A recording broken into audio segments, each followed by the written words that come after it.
We're going to move to our first presentation in the afternoon, Who Cares? An exploration of the spiritual needs of male caregivers of patients experiencing dementia. Really pressing. I can't say the number of, so I do the course in death, dying, and bereavement, and the number of reflections on that experience from students who have worked and lived with that reality is extraordinary. I mentioned earlier to Lori that I did a funeral this week of a gentleman who had spent 12 years with dementia, and the strain that put in his family was enormous. So Angela's going to take us into a brave new world. Angela, Clifton, we're in your hands. Angela.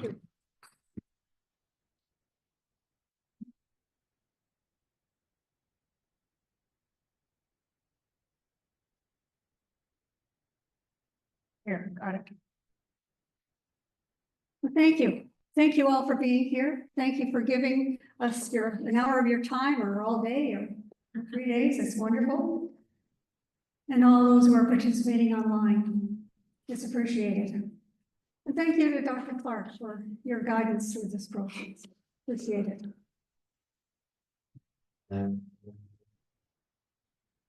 Who cares? The double entendre. Who is the one who cares? And why do we care about this particular topic? This is a phenomenological study of the lived experience of male caregivers who are caring for their partner who is experiencing dementia. Why male? Hang on, we'll tell you. Stay tuned.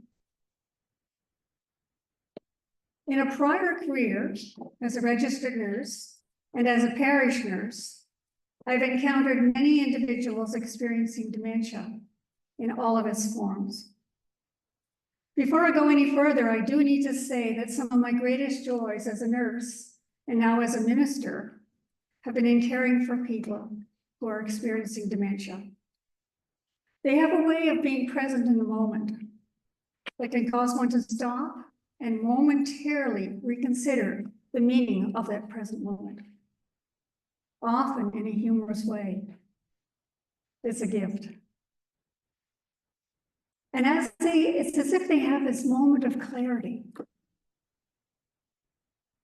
And as part of the disease process, they often lose their social filters, and they just tell it like it is. Secondly, I've encountered enough incidences where an elderly couple consists of a male caregiver and a female partner who is experiencing dementia. I can recount numerous times when the male partner, who is perceived to be the healthier of the two, succumbs prematurely and leaves their partner to the mercy of the world. These valiant men attempt to care for the complex and changing needs of their partners, and it also occurs at a time in their life when their own health may be failing a little bit, and they're dealing with their own chronic issues. Now, I need to be clear about this. There are no national statistics, no scientifically rigorous studies that I am aware of to support this observation of mine. But for me, it is experiential and observational. And actually, over the last couple of years, as I've been thinking about this topic and trying to identify people who might be potential informants, sadly, some of them did pass. And their wives lived on. My nursing colleagues would support this observation, by the way. But the last reason, and actually the most important reason for researching these perceptions of male caregivers is to gain some insight for the church. As congregations age and as societies age, dementia is much more prevalent. And sadly, these couples leave the church when their caregiving needs become far too complex for the caregiver. For example, it's easier to not go to church if it takes too long to help prepare the partner to come out to worship in the morning. Or one is very worried that their behavior may be disruptive throughout the worship service. Because most worship services aren't designed for the cognitively impaired. So these people just slip away from the church and become lost. Lost to the church, lost to the community that could support them, and lost in their horrible journey. Many of these members have been faithful and faith-filled over the course of their lives. They have served the church in some capacity for a long, long time. They may be the matriarchs or patriarchs, and they are well known. And it saddens congregations to witness their decline in functioning. But it is sometimes a relief when they disappear from participating. There is something about dementia that disturbs the rest of us. But it is a time in our lives when they need the church in a helpful and a very specific way. Now, as you know, dementia is a blanket term to describe very specific types of brain failure, depending on which area of the brain is affected. You've heard the terms Alzheimer's, frontotemporal dementia, Lewy body, for example. But there is another type of dementia called vascular dementia that sometimes people who have strokes or have acquired brain injuries experience as well. One immediately thinks of memory loss as being the most significant thing that happens, but it's more than that. And the more distressing difficulties include things like judgment, impaired judgment, lack of insight, problem solving, and decision-making. And some types of dementia have altered behavior, challenging behavior as a manifestation of that disease. When that happens, these people are a danger to themselves. So this is a serious disease that may end in death unless something else happens in the meantime. Sadly, at this point, there is no cure, but some medication seems to help for a while, as well as supportive and very structured environments. It is really hard to find the hope in dementia. A dementia diagnosis is life-changing, and while not usually physically painful, it is full of angst, frustration, and grief. It is prolonged as one progresses through the stages, each one feeling less hopeful than the last. And before one is even close to death, one has already lost so much of themselves and their relationships. Their only hope is that they can maintain some dignity. So this project involved interviewing male caregivers whose partners were experiencing dementia. Interestingly, most of the spouses were diagnosed during the early stages of COVID. And I think that this has a significant impact on this project, in that the forced isolation may have accelerated their departure from church and exacerbated those feelings of isolation and loneliness. In the sample, gentlemen interviewed, the spouses were either still at home or in a nursing home.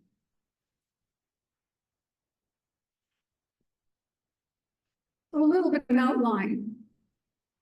We did the why. I want to talk about some theological themes, some interview themes, and some recommendations.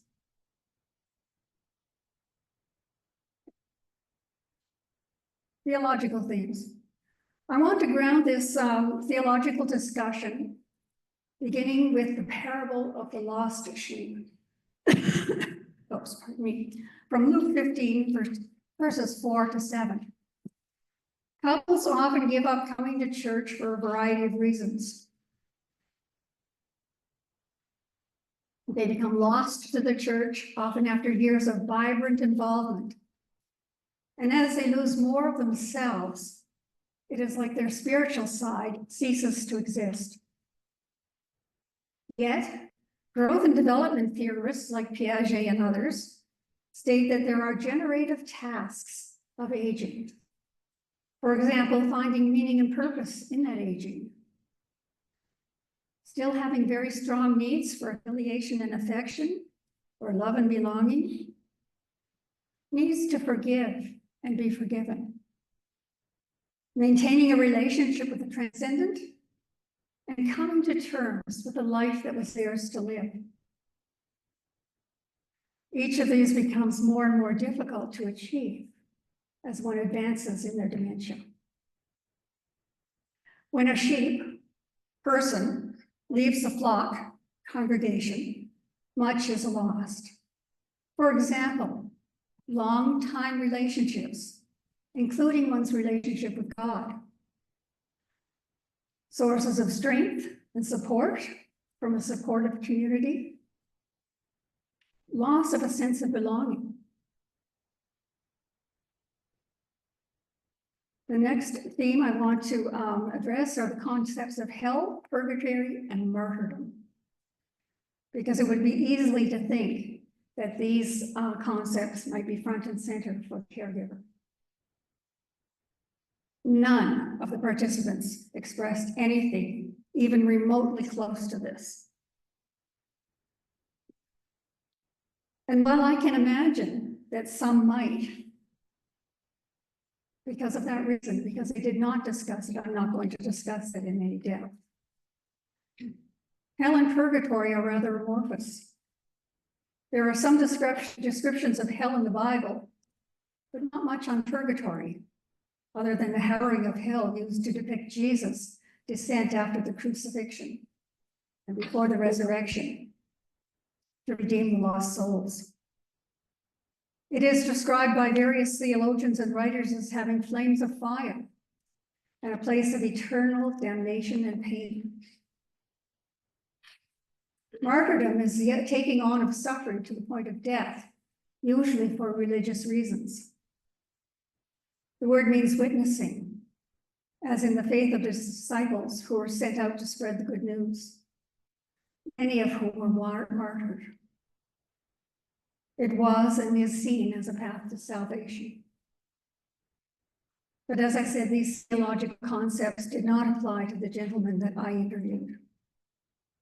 They cared for their partners out of a deep love and fidelity to their marriage covenant.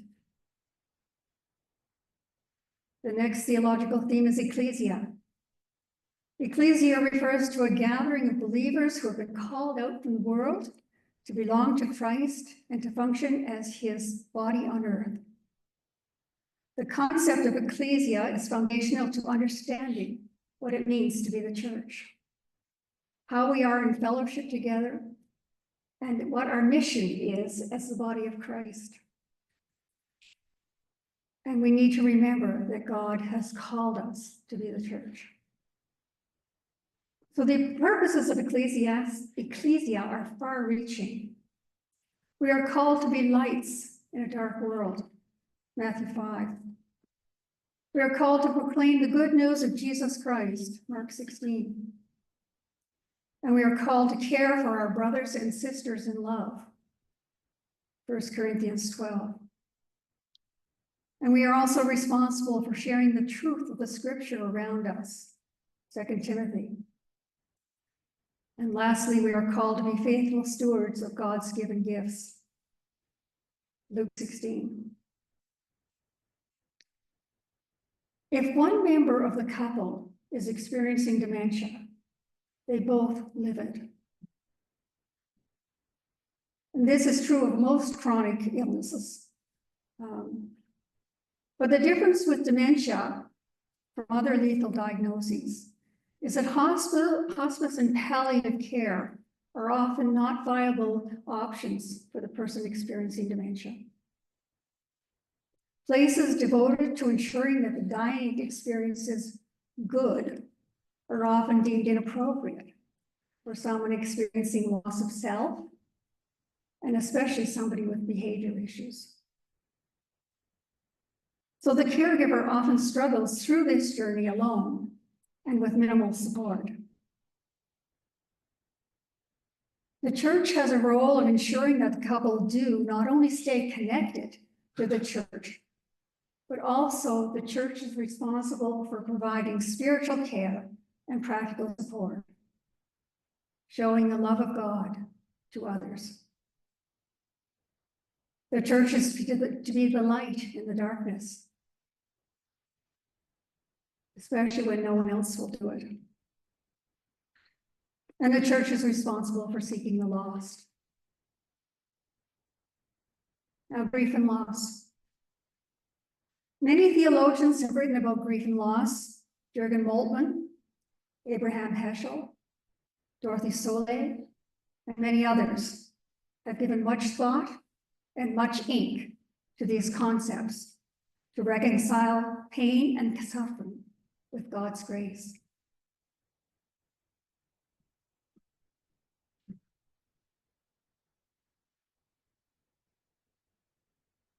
They attempt to answer the question, where is God in this intolerable situation?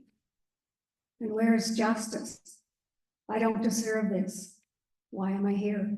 Why is this happening to me? They conclude that God does not cause suffering, but is profoundly and deeply affected by it. God is involved with individuals in their suffering because God is love. And love can be painful, as exhibited by the very human Jesus on the cross. And while Jesus felt forsaken by God on the cross, Moltmann describes God as being present in God's own forsakenness. God and Jesus are different expressions of the same Godhead. Therefore, on the cross, Jesus, aka God, is present in the suffering. And God is not inert or absent, but amidst the pathos of God. God's divine compassion is for all who suffer. Heschel asks the question, when we perceive God to be absent in our suffering, is it because one is not present to God? Or God is not present to the one suffering? Our relationship with God is interactive, not one-sided. And humans need to fulfill their end of the covenant relationship. And as illustrated in ancient historical scriptures describing God's relationship with the Israelite people, God is intimately involved with their lives and suffers with them. God is both immanent and transcendent. There are verses that describe God's pain in dealing with humans. For example, the metaphor of the unproductive vine in Isaiah 5, or Hosea's wife, Hosea 3. Because God is intimately involved with humans, God willingly takes on our suffering.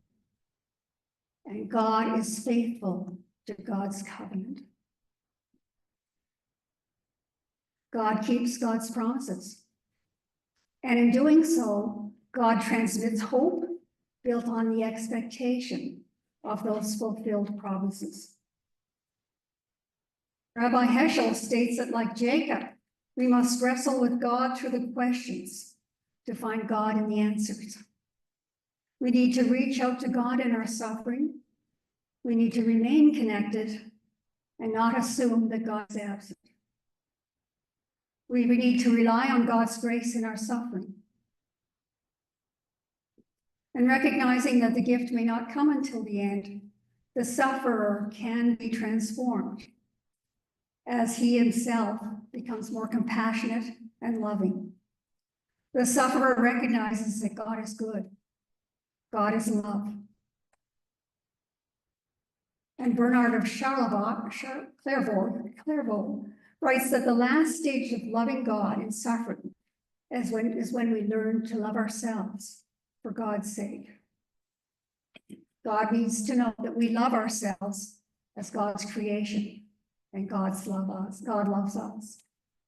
But sadly, people experiencing dementia are losing touch with all of this. And they need us as a church to help them remember.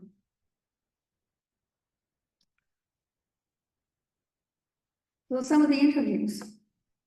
The very first thing that came out of the interviews in a very deep and profound way was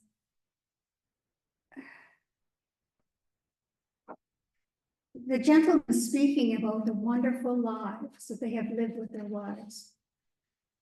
They met challenges head on. They felt successful in raising their families and their grandchildren, great-grandchildren. All of these men were over 80, and they'd all been married for over 60 years. They had satisfying careers and were actively involved as leaders in their communities and in their churches. But what struck me the most was the deep caring and love they had for their partners. The deep love, honor, respect, esteem that they exhibited as they spoke of their wives. They expressed their deep faith and relationship with God that was helping them to cope. They didn't talk about it as an expectation. They embodied it. And they proudly talked about their experiences as a couple, especially their involvement with the church.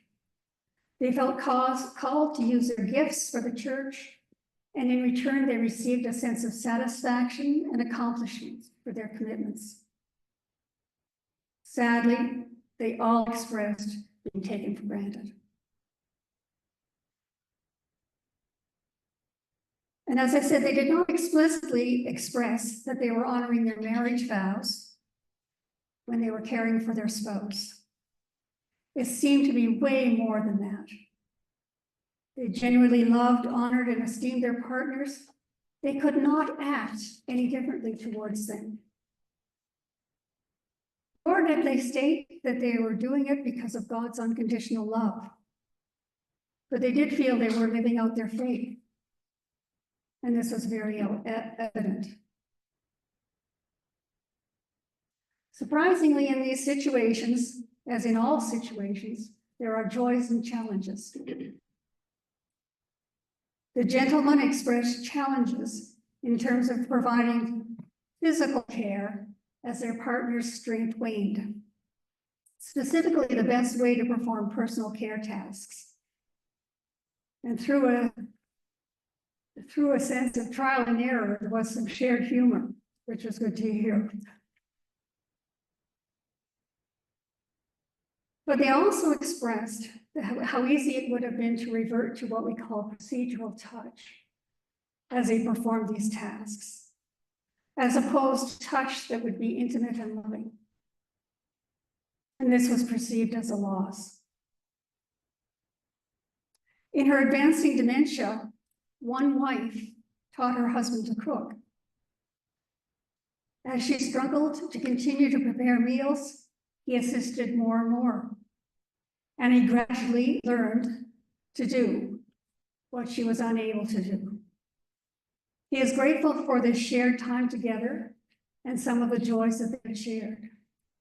And now he feels quite creative and independent in feeding himself. This gentleman also maintains a seat for his wife at the kitchen table, as she is now in a nursing home. He has her picture present and fresh flowers. And he shares a devotion with her before every meal. Sadly, this gentleman expressed disappointment with the response from the church. They felt abandoned and ignored like lost sheep.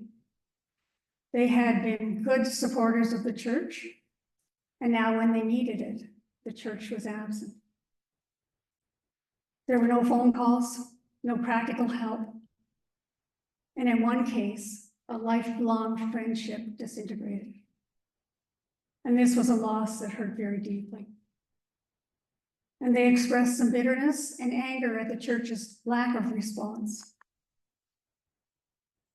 The other things that they expressed were profound loneliness, especially at the loss of dear friends, loss of their spouse, who was gradually becoming more and more lost to reality. One of the joys was developing new friendships, especially through shared understanding of what it was like to cope as a caregiver.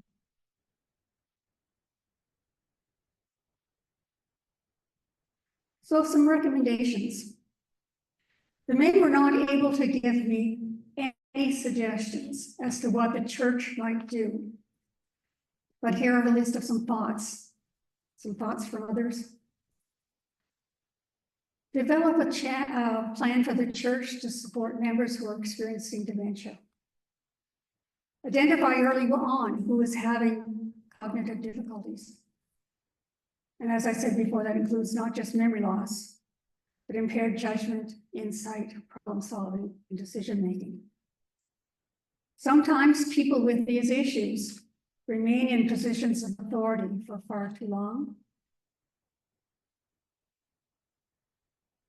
Access or develop a basic dementia course on spiritual care of the cognitively impaired, based on best practices within a congregation.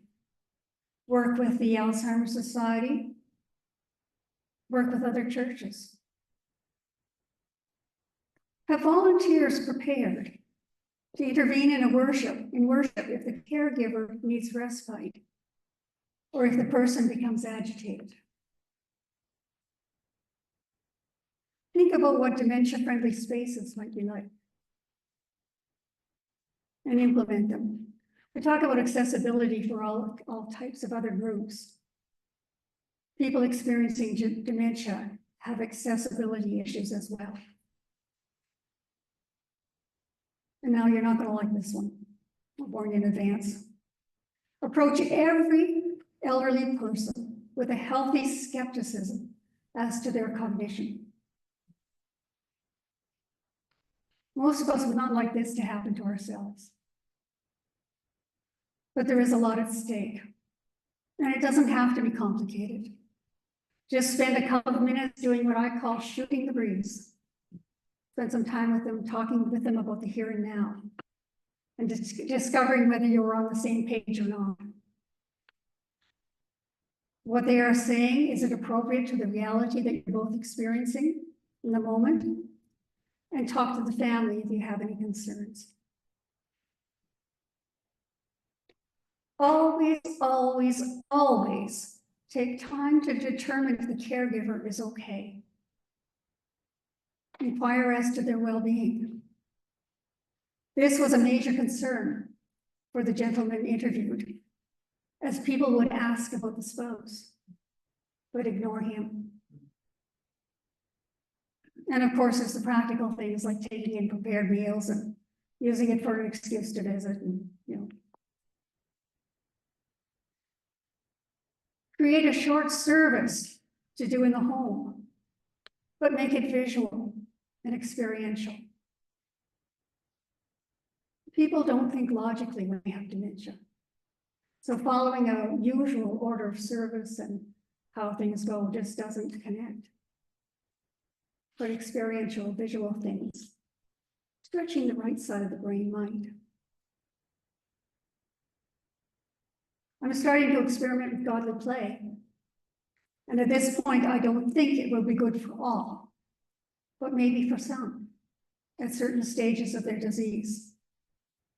And for your own information, the United Church regional office in Sackville has a godly play lending library, where they have all the props that you need.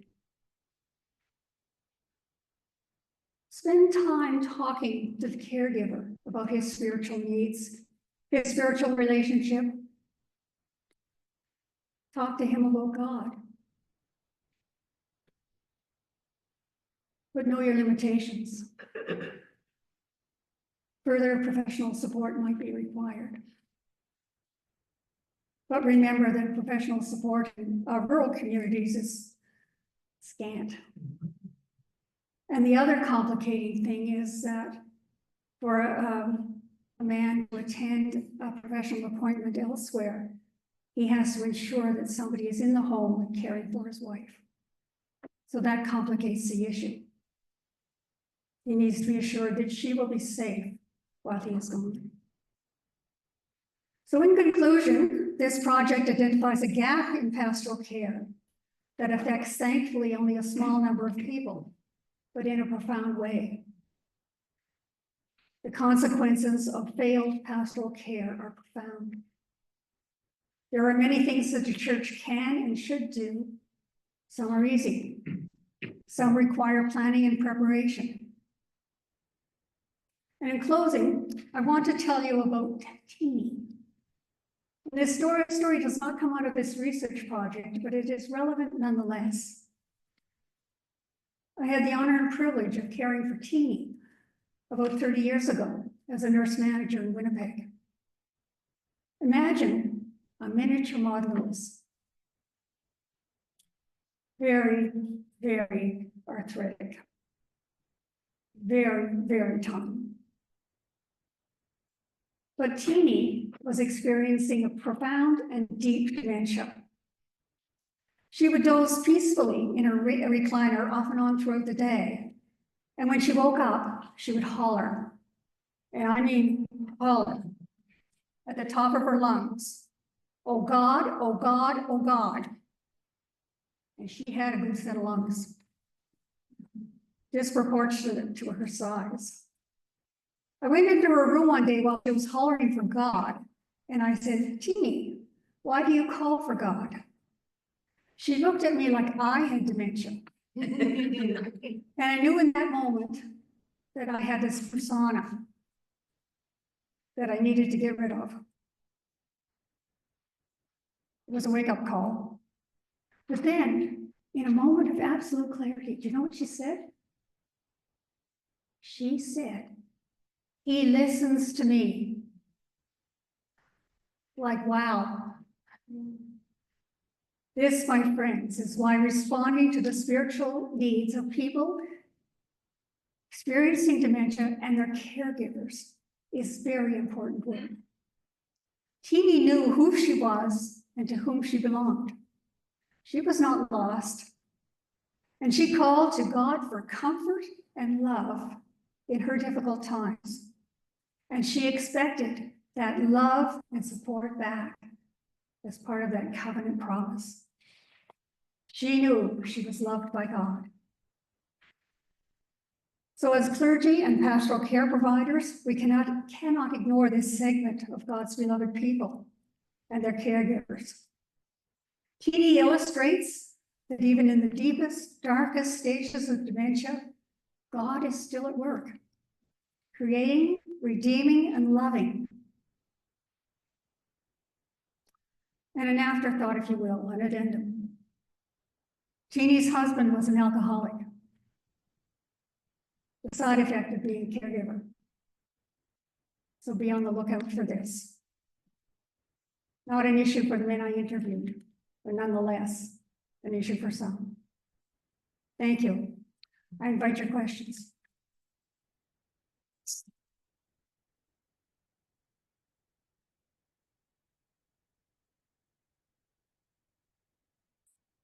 Thank you, Angela. Questions, comments, thoughts?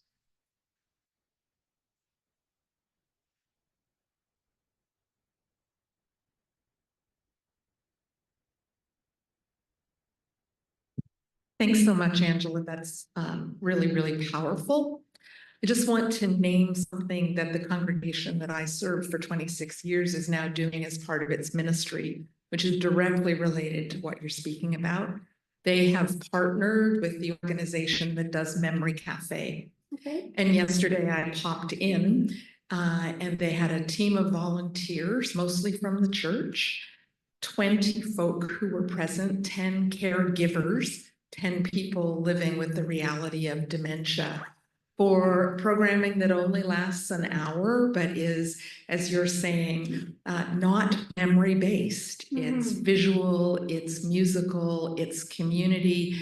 It breaks down the isolation for both the caregiver and the person with dementia, and it's easy. It doesn't take a lot of time. And so I would encourage people who are thinking about this seriously to go, here's a way that we might be able to respond to precisely what you're talking about, because those folks within the church, and even more importantly, the wider community, are recognizing that the church has a gift to offer in this really difficult time. So Wonderful. thank you. Thank you.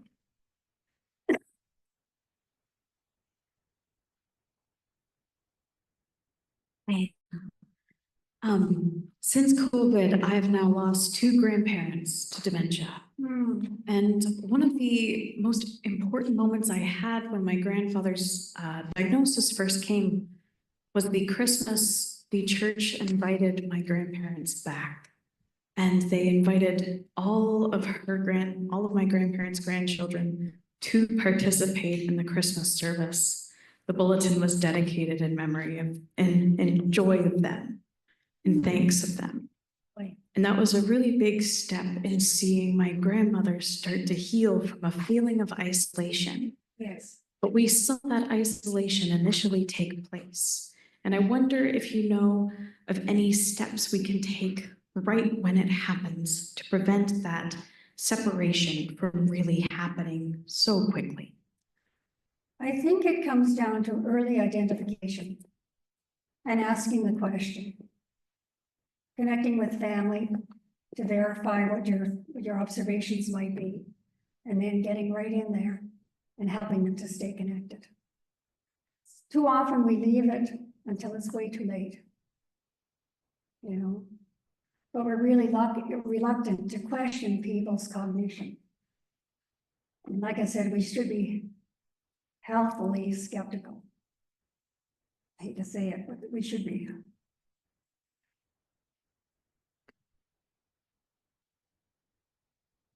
Yes, Barb.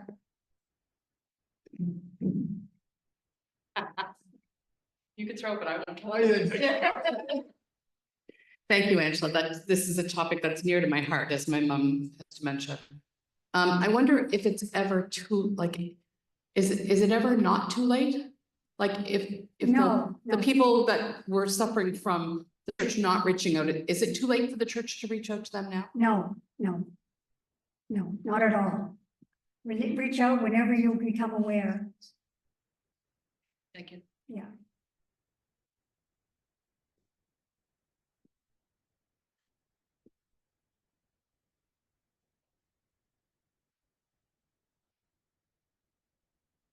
Thanks for your presentation, Angela. I appreciated especially your section on God's suffering. And one of the other layers of that is the kind of the age-old question is, can suffering be redemptive? Or can suffering be transformed? And, you know, we could talk about how God's suffering informs our pastoral care, and I think you have already done that. But I wonder, is that a transferable question for the suffering both of a person with the illness and the caregiver, both of whom are suffering? Right? Yes, indeed. Can this be a redemptive suffering, or can that suffering be transformed? Yes. My initial thought is that they run out of time. And if there was a cure or a chance of a viable life afterwards, there may be the opportunity for it to be both. But I think they run out of time. It would have to happen after death. What a wonderful surprise that would be. Does that answer your question? It's not quite what I was getting at, but that's okay. Okay. Angela, I'm wondering if the images that you use are part of a possible response, because we don't see images of the very old very much. Mhm. And I can recall in a service when for baptism, this is St. John's United Church, the photos of the child with the family at the time of baptism, I felt was bringing those into sacred space. And especially like, I don't know what that is on his head, but I was just fascinated by the photographs and how you can bring that, as you did today, into sacred space. Is that something that the church can do? And that also brings them into the community, the people who are maybe not able to come as much to the services. Mhm. First of all, I think that thing on his head is a bandage. He's either knocked his head or had something removed, or, because I can see it quite clearly on here, it is a bandage. These are stock photos off of Google, so they are available. But you're right, bringing them into worship is another way of, yeah. They are available and easy to use. But what about people that the congregation knows? Oh, yes, yes, Those photos. yes, you would need permission, Of course. Yes. It would be, yeah. yeah. I have a delightful photo of a man, I can't use his picture. I could at one time, but I can't anymore. He is just sitting there in his wheelchair and he's looking sort of forward. And you see past, present, and future in his life. You can see his past, his face is very weathered, he's aged. He's obviously lived outside. You can see his present reality because you can tell by looking at him that he's experiencing dementia. But he's looking forward with hope, with faith. And it's a wonderful picture. I would love to use it in worship. Other questions?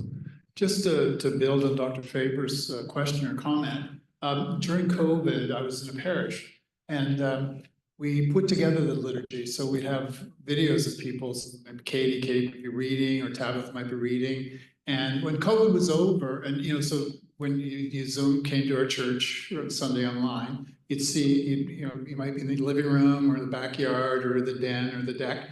And people said how much they regretted going back to church because they really enjoyed going to people's houses during COVID, which I thought was really interesting. But to build on your point, I mean, we have the technology and the emotive response to people.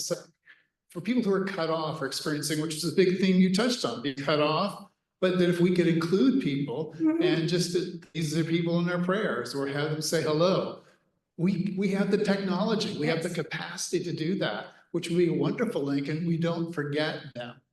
So that's great. I just wanted to comment on that. I think if we have the technology, let's do it building on your theme. But I'm going to come back to a question. Believe it or not, just before your presentation, I'm communicating with my rector, and we're talking about a member of our congregation who we're noticing memory loss. Okay. Right? Very active, dynamic member of the congregation, but we're seeing lapses.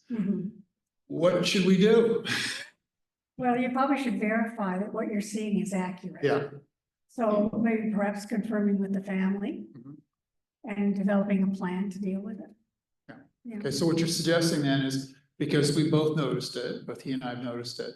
So to talk to family members and say, we're concerned about this, what are your thoughts? Yeah, or have they seen a physician, have they been diagnosed, And I remember- then go forward from there.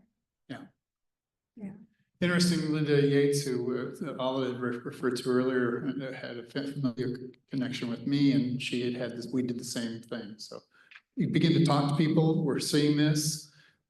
It may just be medication, maybe nothing, but it could be something. And that allows for the transition into them staying connected and not being cut off. Yeah. And then you can think about what specific things they need And plug them in. exactly. Yeah. Well, we've gone on a great adventure with you this afternoon. Thank you so much for your compassion, for asking a really tough question. I really appreciated the question because we're seeing, I mean, historically men, it's the flip question, women taking care of men who have dementia. But you look at the reality of men who are taking care of their female spouses, or in this case, female spouses. We have a couple who in our parish who are gay, and he's taking care of his partner. And so similarly, it's really extraordinary. What a wonderful journey we've been on this afternoon. We were in sacred spaces. Angela, thank you for taking us there.